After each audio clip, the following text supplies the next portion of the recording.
isa na naman ngang naganap serye. Syempre, always naman na palagi naman tulog si baby paghapon. Kung hindi naman nga siya tulog ayan at nagmumuni-muni. Kakagising nga lang din pala namin nung time na yan mga beshi ko. By the way, bago nga pala ako humawak sa kanya, nag-alcohol na nga din muna pala ako.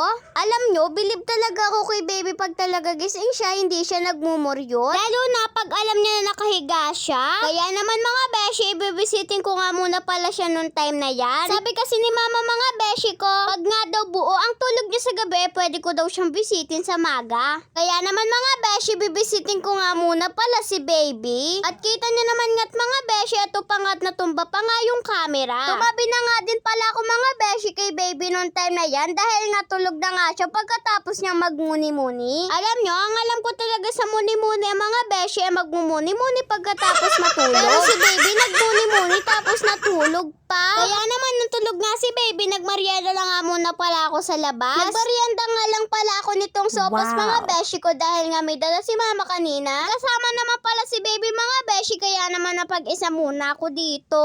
And by the way mga beshi, magwawalis nga pala ako dito sa labas ng aming bahay. Alam nyo, buong maghapon kasi mga beshi palaging mahangin dito. Kaya naman always mga beshi natatapon sa amin yung mga dahon. Kaya naman mga beshi, ito na nga rin pala ako at nagwalis na nga din at naka-timelapse na nga pala yan. Halos isang araw nga din pala akong hindi nakapagwalis dito mga beshi kaya naman marami na nga palang buhangin. At nakalimutan ko pa nga palang sabihin mga beshi na ito nga pala yung mga ganap ko kapag hapon. Next naman nga pala dito mga beshi sa gilid ng aming bintana. Madami na nga din pala kasing alikabok at buhangin dito mga beshi kaya naman wawalisin ko na. Ang dami ko nga din palang nakuhang alikabok at buhangin mga beshi nung time na yan. At mga beshi, kung gusto nyo nga palang ma-shoutout dito, sundin nyo lang yung mga easy step na kailangan nyo gawin para ma-shoutout ko kayo. Mag-like, follow and share, and comment down below, and mag-subscribe, and i-click nyo na nga yung the notification bell. May example na nga din pala ako mga beshi sa mga na-shoutout ko. Kaya kayo mga beshi, ano pang hinihintay nyo? Sundin nyo na yung mga easy step na kailangan nyo gawin. And yun lang. Thank you for watching.